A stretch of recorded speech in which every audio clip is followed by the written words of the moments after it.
Shalom Bracha, nous poursuivons avec la quatrième Mishnah du troisième péril. La Mishnah nous enseigne ici Shlosha Dvarim Amar Rabbi Eliezer ben Parta lifnei Chachamim. Il y a trois choses que Rabbi Eliezer ben Parta est venu rapporter aux Chachamim, Vekimu et Devarav. Et ils ont accepté ses paroles. Ils ont fixé la halakha comme Rabbi Eliezer ben Parta. Lui avait dit, première halakha, Alir Shikifua Karkom, une ville qui a été entourée par une armée qui veut, bien sûr, conquérir cette ville-là. Et il y a dans cette ville des Kohanim, puisqu'on verra par la suite dans la Mishnah.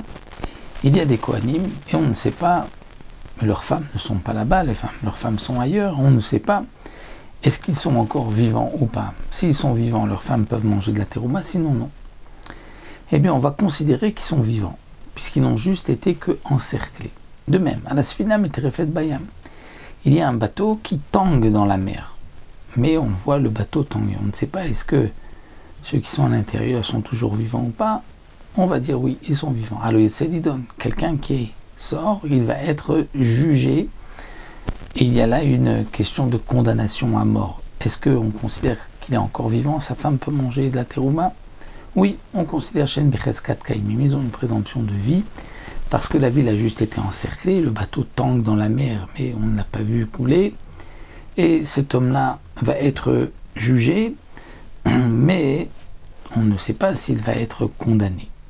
Aval, mais Ir Shekvasha Karkom, une ville qui a été déjà conquise, c'est-à-dire que l'ennemi est rentré dans la ville, ou Sfinashav Dabayam, ou un bateau qui a été perdu dans la mer, on ne le voit plus. Ou quelqu'un qui avait été jugé, condamné à mort, et là, on l'amène vers la potence pour le tuer.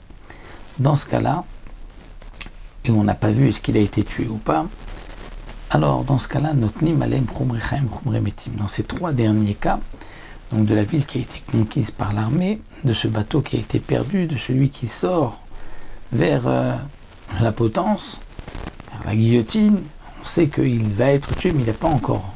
On ne l'a pas vu. Alors, notnim alem chumrechaim chumremetim à leurs femmes. Donc, on donnera pour ces hommes-là la chumra des vivants et la chumra d'un mort. C'est-à-dire, Bat Israël à Kohen. Si eux étaient Kohanim, mariés à une fille Israël, on dira ne mangez pas de terouma. Mais si c'était une fille Kohen mariée à Israël, donc maintenant s'il est mort, elle retrouve son statut de jeune fille, si elle n'a pas eu d'enfant, elle peut manger de la terouma. Bien là aussi on dira l'otochal batrouma. Donc on donnera la chumra. Une fille Israël mariée à un Kohen, c'est le Kohen qui marche vers la potence, on lui dira ne mange pas de terouma. On ne sait pas s'il a déjà été tué ou pas. Inversement aussi, fille de Kohen à Israël, on lui dira ne mange pas de la terouma. On ne sait pas. Peut-être qu'il n'a pas été encore tué.